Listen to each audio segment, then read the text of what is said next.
Shalom alaikum Bapak Ibu Saudara-saudari yang dikasihi oleh Tuhan Yesus. Hari ini kita akan belajar satu bagian firman Tuhan. Tapi sebelumnya kita berdoa dulu. Bapa, dalam nama Tuhan Yesus, terima kasih karena kami masih diberi kesempatan untuk belajar akan firman Tuhan. Roh Kudus kiranya akan menolong kami, memberikan pencerahan kepada kami, sehingga kami bisa memahami kebenaran firman Tuhan ini dan menjadikannya sebagai dasar dalam kehidupan kami. Terima kasih Tuhan, kami siap belajar firman-Mu. Dalam nama Tuhan Yesus kami berdoa dan mengucap syukur. Haleluya. Amin. Mari kita membuka Alkitab kita di dalam Injil Yohanes pasal yang ke-21 ayat 20 sampai dengan yang ke-23. Demikian firman Tuhan. Ketika Petrus berpaling, ia melihat bahwa murid yang dikasihi Yesus sedang mengikuti mereka, yaitu murid yang pada waktu mereka sedang makan bersama duduk dekat Yesus dan yang berkata, "Tuhan, siapakah dia yang akan menyerahkan Engkau?" Ketika Petrus melihat murid itu, ia berkata kepada Yesus, "Tuhan, apakah yang akan terjadi dengan dia ini?" Jawab Yesus, "Jikalau aku menghendaki supaya ia tinggal hidup sampai aku datang, itu bukan urusanmu. Tetapi engkau ikutlah aku." Maka tersebarlah kabar di antara saudara-saudara itu bahwa murid itu tidak akan mati.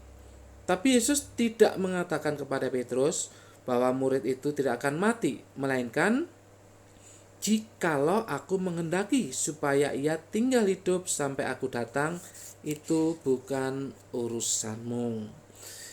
Bapak Ibu Saudara yang dikasihi di dalam Tuhan, mari kita bayangkan ketika orang berkata kepada kita demikian, "Kepo amat sih, itu bukan urusanmu tahu."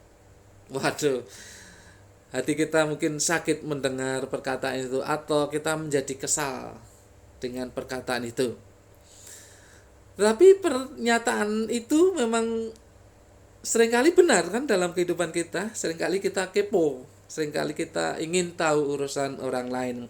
Nah, Bapak Ibu Saudara yang dikasihi dalam Tuhan, Yesus pernah berkata kepada Petrus, "Itu bukan urusanmu.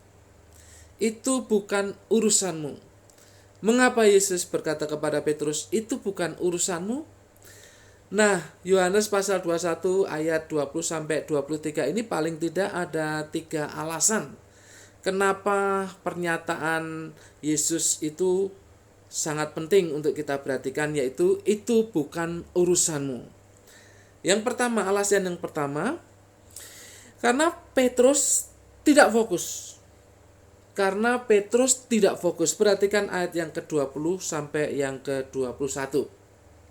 Ketika Petrus berpaling, ia melihat bahwa murid yang dikasihi Yesus sedang mengikuti mereka, yaitu murid yang pada waktu mereka sedang makan bersama duduk dekat Yesus dan yang berkata, "Tuhan, siapakah dia yang akan menyerahkan Engkau?"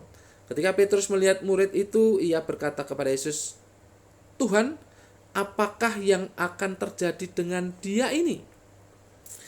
Bapak Ibu, karena Petrus tidak fokus. Tentu saja yang dimaksud di sini adalah Petrus tidak fokus di dalam mengikut Tuhan. Mengapa? Ada 2 alasan mengapa bisa disebut Petrus tidak fokus di dalam mengikut Tuhan. Yang pertama, karena dia fokus kepada orang lain. Orang lain itu adalah disebutkan di sini adalah murid yang dikasih. Murid yang dikasih. Kalau kita belajar dalam Alkitab secara komprehensif, maka kita akan mendapati bahwa murid yang dikasih itu adalah Yohanes, penulis Injil Yohanes ini. Perhatikan ayat yang ke-20, ketika Petrus berpaling. Kata ketika, berarti kan menunjukkan tidak sengaja. Mungkin kita berpikir tidak sengaja. Tapi kata Yunani yang dipakai di sini adalah yaitu bisa diartikan tetapi.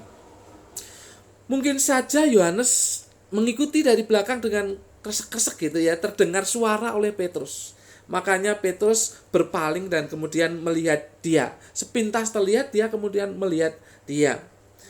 Padahal di ayat yang ke-19 ada satu hal yang sangat penting kalau kita perhatikan. Dan hal ini dikatakannya untuk menyatakan bagaimana Petrus akan mati dan memuliakan Allah. Sesudah mengatakan demikian, ia berkata kepada Petrus, ikutlah aku. Ikutlah aku. Ada satu pernyataan di ayat yang ke-19, ikutlah aku. Jadi pada saat Petrus tidak fokus kepada Yesus, tidak fokus dalam mengikut Yesus, karena fokus kepada murid yang dikasih itu sesungguhnya setelah Yesus berkata, ikutlah aku. Jadi perhatikan, ada pernyataan penting Yesus, tetapi Petrus tidak fokus kepada perkataan itu. Petrus fokus kepada murid yang dikasihi Yesus. Jadi sengaja atau tidak sengaja ketika Petrus melihat murid yang dikasihi itu bukan masalah. Yang menjadi masalah adalah bahwa Petrus tidak fokus. Bapak Ibu Saudara yang dikasihi dalam Tuhan, inilah yang membuat Petrus tidak fokus karena dia fokusnya kepada orang lain. Hal yang kedua yang membuat Petrus tidak fokus karena Petrus fokus pada masa depan orang lain. Ayat 21 dikatakan, ketika Petrus melihat murid itu, ia berkata kepada Yesus, Tuhan, apakah yang akan terjadi dengan dia ini? Tuhan, apa yang akan terjadi dengan dia ini? Petrus fokus kepada masa depan murid yang dikasih. Petrus fokus kepada masa depan Yohanes. Petrus fokus kepada masa depan orang lain. Apa yang akan terjadi dengan dia ini? Pernyataan ini penting untuk kita pelajari. Dalam bahasa Yunani disebut houtos deti. Houtos deti. Itu arti singkatnya adalah but this one word. Tetapi ini orang apa? Houtos deti. Tapi ini orang apa? Dalam versi Arab dijelaskan, dan apa yang dia pikirkan. John Gill mengatakan, apa yang akan dilakukan orang ini? Albert Barnes menjelaskan, bagaimana dia matinya nanti. Apapun itu, bagaimana cara membaca houtos deti ini, yang jelas seharusnya Petrus tidak fokus pada hal itu. Seharusnya Petrus tidak fokus pada masa depannya Yohanes. Seharusnya tidak fokus kepada masa depan orang lain. Bapak Ibu yang seusia saya mungkin ingat akan iklan sampo yang kata-katanya sedikit demikian. Rambutku halus, lembut berseri. Nah, di dalam iklan itu ada seorang bapak-bapak yang naik sepeda lalu melihat cewek yang rambutnya terurai, lalu dia nyebur ke got oleh karena konsentrasinya melihat cewek yang terurai ini. Dia nyebur karena tidak fokus kepada jalanan, tidak fokus kepada mengendarai sepeda. Nah, bukankah seringkali kita tidak fokus di dalam mengikut Tuhan? Karena apa? Karena kita fokus kepada orang lain. Kita tidak fokus dalam mengikut Tuhan karena kita fokus kepada masalah orang lain. Kita tidak fokus kepada Tuhan, tidak mengikut Tuhan oleh karena kita fokus kepada masa depan orang lain. Kepada masalah orang lain, persoalan orang lain. Kita melihat orang yang belum percaya, kaya, sukses, kita mulai tidak fokus mengikut Tuhan. Kita mulai fokus kepada orang itu. Bahkan kita melihat sesama orang percaya yang menurut kita mempunyai kelebihan, kita tidak fokus. Kita fokusnya kepada orang lain itu. Ada orang yang mempunyai suara indah, suara emas, kita tidak fokus kepada mengikut Tuhan, kepada Tuhan, tapi fokus kepada orang itu. Ya, timbul iri hati. Ada orang yang pintar musik, kita tidak fokus kepada Tuhan, kita tidak fokus dalam mengikut Tuhan, tapi fokus kepada orang itu yang pada musik itu. Lalu kita menjadi tidak senang. Kita melihat orang bisa mengajar dengan baik, pintar dalam mengajar, dan berkhotbahnya bagus, kita mulai tidak fokus, kita mulai iri. Kita tidak fokus kepada mengikut Tuhan, tapi mulai melihat orang lain, orang ini, dan sebagainya. Bahkan sukses secara jasmani, orang-orang lain kita mulai lihat ke sana. Kita mulai tidak fokus di dalam mengikut Tuhan, kita mulai tidak fokus di dalam mengikut kepada Tuhan oleh karena kita fokus kepada orang-orang lain, kepada perkara-perkara jasmani. Ketika kita mulai tidak fokus kepada Tuhan dan kita mulai fokus kepada orang lain, kepada masalah orang lain, kita akan tercebur. Kita akan tersesat. Hati-hati itu. Kita harus fokus kepada Tuhan. Kita harus fokus mengikut Tuhan. Supaya kita tidak tersesat. Supaya kita tidak terjebur. Kita tidak perlu fokus kepada orang lain. Kita tidak perlu fokus kepada masalah orang lain. Sehingga Tuhan tidak menegur kita, itu bukan urusanmu. Sehingga Tuhan tidak menegur kita, itu bukan urusan Anda. Sehingga Tuhan tidak menegur kita, itu bukan masalahmu, bukan urusanmu. Nah, Petrus ditegur oleh Tuhan. Ada pernyataan, itu bukan urusanmu. Karena apa? Karena Petrus tidak fokus. Karena Petrus tidak fokus di dalam mengikut Tuhan. Itu yang pertama. Yang kedua, kenapa ada pernyataan itu bukan urusanmu? Itu bukan urusanmu, Petrus. Kenapa ada pernyataan seperti itu? Yang kedua, karena orang itu urusan Tuhan. Karena orang itu urusan Tuhan, bukan urusan Petrus, tapi urusan Tuhan. Petrus tidak perlu fokus pada orang itu. Petrus tidak perlu fokus kepada murid yang dikasih ini. Petrus tidak perlu fokus kepada Yohanes, oleh karena Yohanes itu urusan Tuhan. Murid yang dikasih ini urusan Tuhan. Jadi Petrus tidak perlu fokus kepada orang ini, itu urusan Tuhan. Ayat yang ke-22a. Jawab Yesus, "Jikalau aku menghendaki supaya ia tinggal hidup sampai aku datang, itu bukan urusanmu." Jikalau aku menghendaki, itu bukan urusanmu. Jikalau aku menghendaki eantelo, jikalau aku punya hasrat, jikalau aku punya keinginan kuat, itu bukan urusanmu. Karena ada salah pengertian dari pernyataan Yesus ini, maka diulangi di ayat yang ke-23. Kita perhatikan. Maka tersebarlah kabar di antara saudara-saudara itu bahwa murid itu tidak akan mati. Ini kan keliru. Maka tersebarlah kabar di antara saudara-saudara itu bahwa murid itu tidak akan mati. Ini keliru.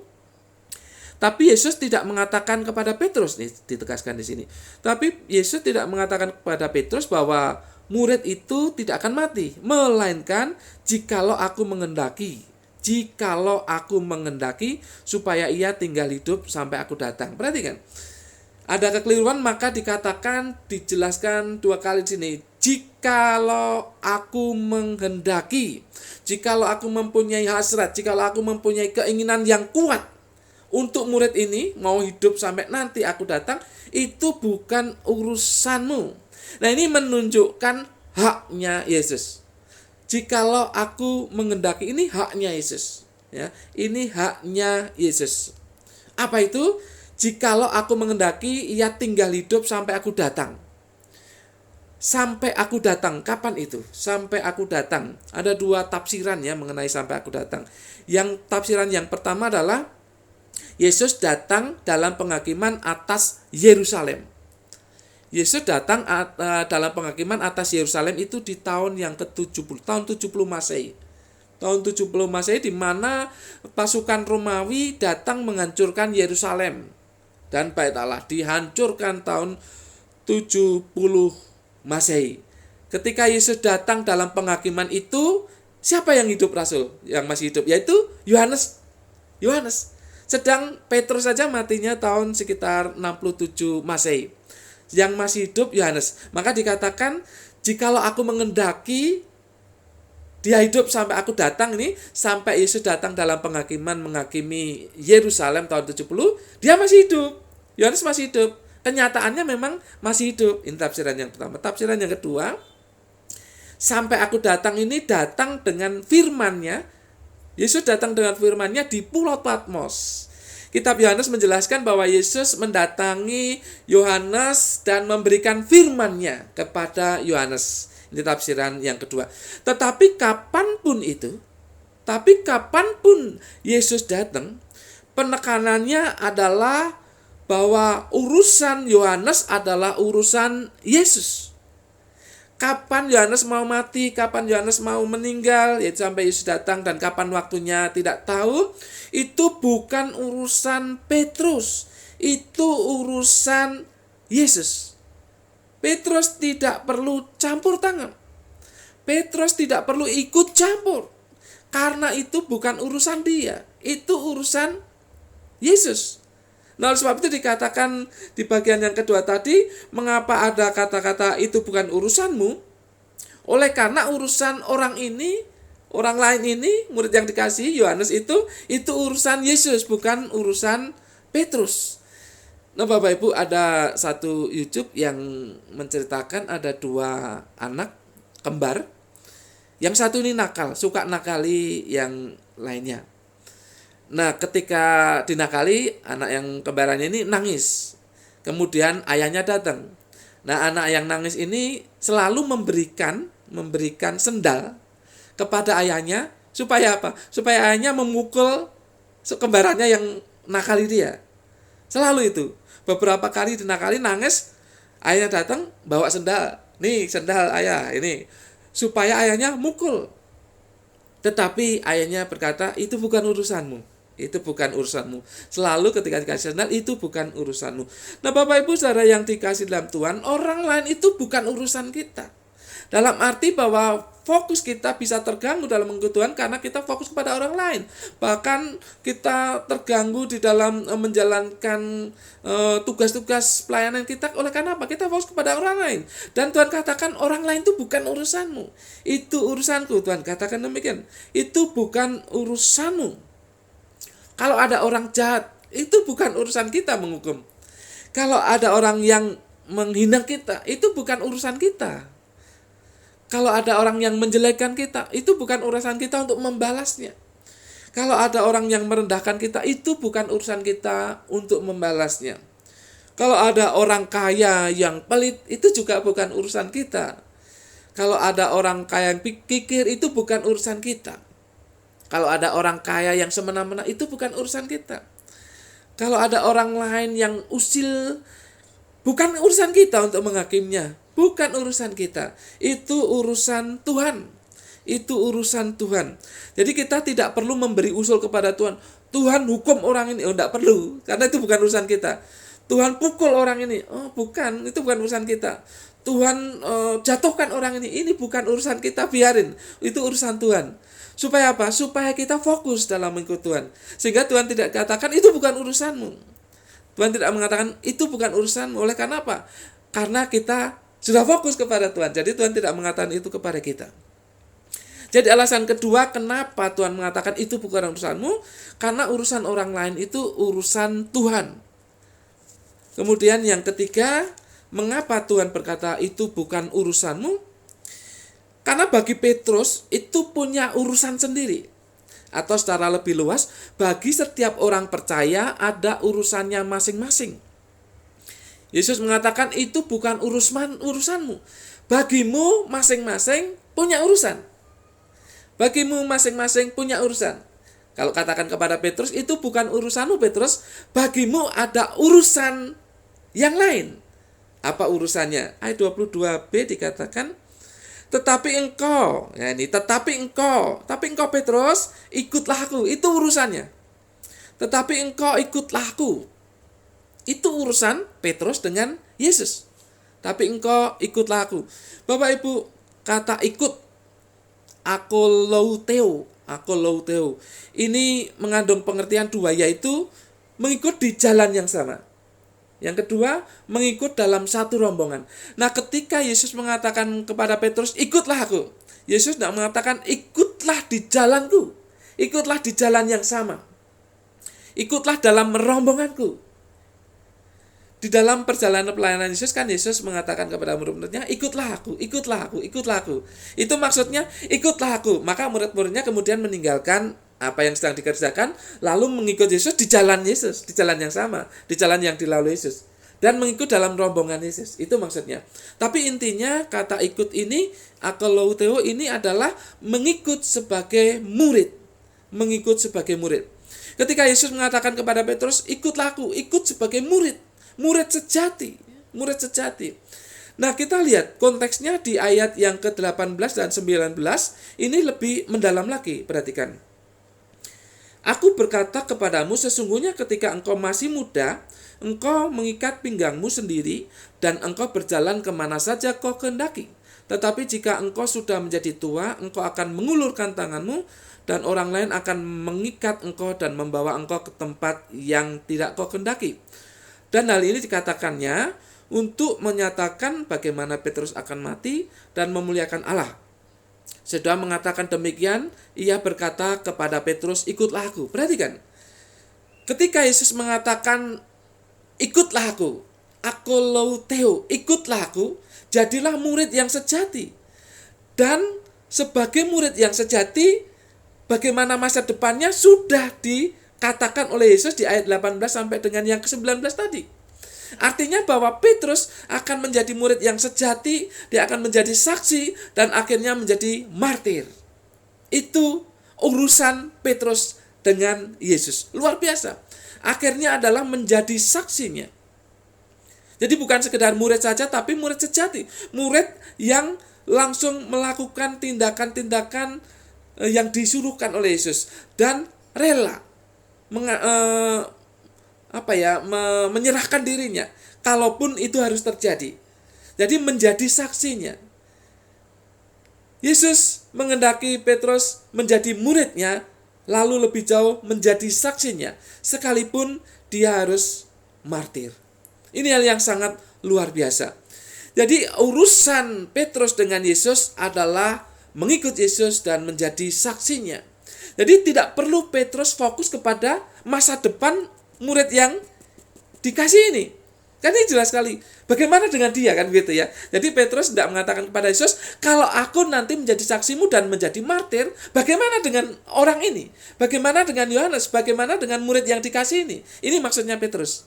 Jadi dia tidak membandingkan masa depan dia dengan masa depan orang. Oh, itu bukan urusan Petrus. Masa depan Petrus sendiri yang menjadi urusan dengan Yesus. Bukan masa depan Yohanes. Yohanes mau hidup, Yohanes mau meninggal kapan, itu urusan Yesus. Bukan urusan Petrus. Urusan Petrus adalah, tetapi engkau ikutlah aku menjadi murid dan menjadi saksi. Sampai martir. Luar biasa. Bapak Ibu Saudara yang dikasihi Tuhan. Suatu kali ada seorang hamba Tuhan yang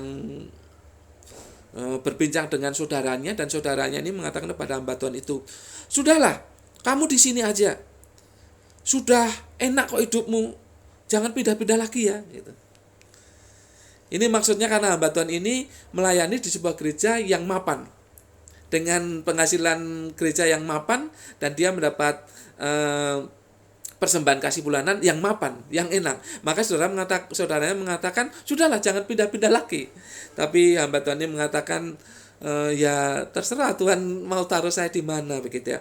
Nah, fokus dari saudara hamba Tuhan ini adalah fokusnya secara jasmani. Kamu sudah enak hidup di sini, sudahlah, tidak usah pindah-pindah lagi. Nanti malah lebih repot lagi. Tapi hamba Tuhan ini mengerti, fokusnya bukan perkara jasmani. Maka dia katakan, ya terserah Tuhan mau menghendaki saya melayani di mana. Nah, Bapak Ibu Saudara yang dikasihi dalam Tuhan, bukan hanya anak-anak Tuhan yang sering terpeleset di dalam mengikut Tuhan. Bukan hanya anak-anak Tuhan yang sering terpeleset di dalam mengikut Tuhan, yaitu hanya fokus kepada jasmani. Hamba Tuhan pun banyak yang seperti itu. Banyak yang seperti itu. Hamba Tuhan yang memperkaya diri itu tidak sedikit. Hamba Tuhan yang menjadikan gereja sebagai bisnis, tempat berbisnis, itu tidak sedikit. Tidak sedikit. Maka jangan heran kalau jemaat-jemaat, orang-orang awam, orang-orang percaya yang biasa itu juga terpeleset. Karena melihat perkara seperti itu. Terpeleset secara jasmani. Fokusnya tidak kepada mengikut Tuhan. Fokusnya tidak kepada menjadi murid dan saksi Tuhan. Tapi fokus kepada perkara-perkara yang lain. Perkara-perkara yang sementara. Yang fana, yaitu perkara-perkara jasmani. Bapak Ibu Saudara yang dikasihi di dalam Tuhan. Itu urusan Tuhan. Urusan kita adalah percaya kepada Dia, menerima Dia, dan menjadi saksinya. Itu urusan kita kepada Tuhan.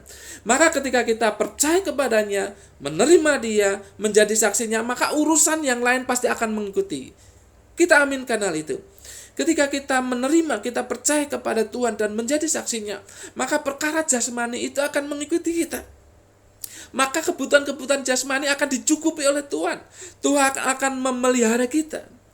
Urusan kita bukan urusan tentang orang lain. Urusan kita bukan urusan tentang jasmani orang lain. Urusan kita bukan urusan masa depan orang lain. Urusan kita bukan urusan kekayaan, jabatan orang lain, bukan.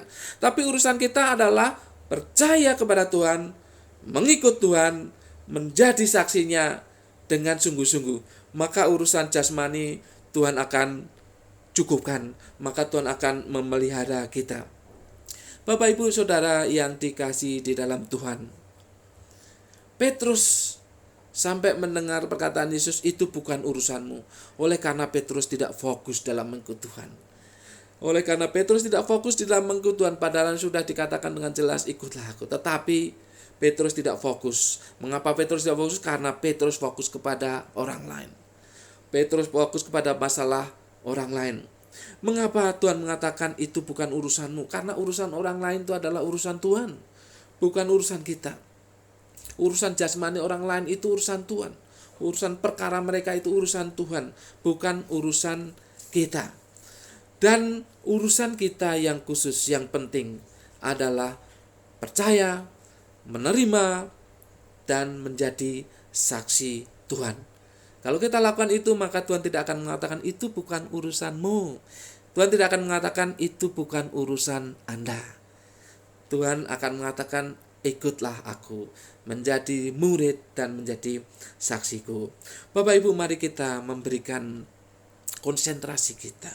Mari kita memberikan hati kita kepada Tuhan. Mari kita memberikan jiwa kita kepada Tuhan.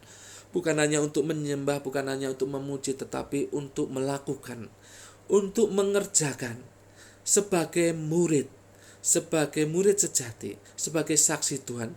Kita memberikan diri kita kepada Tuhan. Lord, I gave you my heart, I gave you my soul. I live for you alone. Every breath that I take, every moment I am awake. Lord, have your ways in me. Lord, I gave you my heart, I gave you my soul.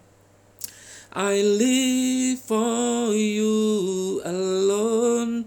Every breath that I take, every moment I am awake. Lord, have your ways in me. Ku berikan hatiku dan jiwaku, semuanya bagimu. Di dalam hidupku, di setiap waktu, nyatakan jalanmu. Ku berikan hatiku dan jiwaku, semuanya bagimu. Di dalam hidupku, di setiap waktu, nyatakan jalanmu. Bapak Ibu, renungkan lagu tersebut. Mari kita memberikan hati kita dan jiwa kita kepada Tuhan. Ketika kita memberikan diri kita kepada Tuhan untuk menjadi murid Tuhan, untuk menjadi saksinya, maka jalannya akan diberikan kepada kita. Maka jalannya akan diberitahukan kepada kita. Sebab itu mari kita fokus dalam mengikut Tuhan, fokus dalam menjadi murid Tuhan, fokus dalam menjadi saksinya. Jangan fokus perkara-perkara orang lain. Jangan fokus orang yang menjahati kita, yang menganiaya kita, yang menghina kita, yang mencemooh kita. Jangan fokus kepada orang-orang yang merendahkan kita. Jangan fokus kepada perkara-perkara itu urusan Tuhan. Fokus kita adalah kita mengikut Tuhan, kita menjadi muridnya, kita menjadi saksinya. Perkara-perkara jasmani di mana kita tidak fokus, itu akan dicukupkan oleh Tuhan. Perkara-perkara jasmani, kebutuhan-kebutuhan jasmani Tuhan akan mencukupkan. Tuhan akan memelihara kita karena kita fokus kepada Tuhan. Karena kita fokus mengikut Tuhan. Karena kita fokus menjadi murid Tuhan, menjadi saksi Tuhan. Tuhan akan memelihara kita. Tuhan juga akan fokus kepada kita. Percayalah, Tuhan akan fokus kepada kita. Oleh karena kita terlebih dahulu fokus kepada Tuhan. Oleh sebab itu jangan tergoda. Jangan tergoda untuk memperkaya diri. Jangan tergoda untuk fokus kepada perkara-perkara kekayaan jasmani, karena itu akan mengganggu fokus kita dalam mengikut Tuhan. Mari kita fokus Tuhan, supaya Tuhan tidak mengatakan itu bukan urusanmu, itu bukan urusanmu. Jangan, supaya Tuhan tidak mengatakan seperti itu. Jangan kita fokus kepada hal-hal yang fana, tapi fokus dalam mengikut Tuhan, menjadi murid Tuhan, percaya kepada Tuhan, menerima Dia, dan menjadi saksinya. Bapa, dalam nama Yesus, terima kasih atas firman-Mu.